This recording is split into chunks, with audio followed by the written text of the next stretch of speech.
How to fix Wi-Fi not showing up on Windows 11. If you navigate to your bottom right corner and if you click on the section right here, and if you're not able to find your Wi-Fi option right here, so what you can do is go to your desktop, and once you're here, there you will find this PC icon. All you have to do is right click on it.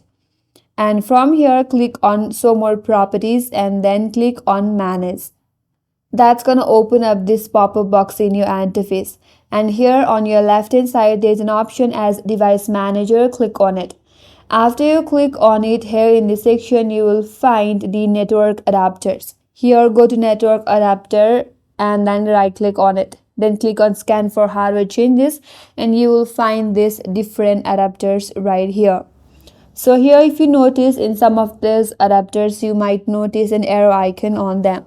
So select the drivers or the adapters with an arrow icon. After that, right click on it, and here you will have an option as enable device. Click on enable device and follow the same with all of the drivers or adapters with a small arrow icon next to them. So once you have enabled all the drivers, now you can close your computer management, and from here, if you head to your bottom right corner, you will have an option to connect your Wi-Fi.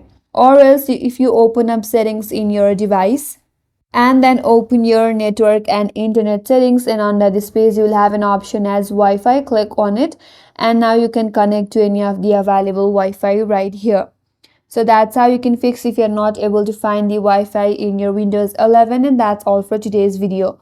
Hope this video was helpful, and if you're new to our channel, consider subscribing. Thanks for watching and stay tuned for more videos.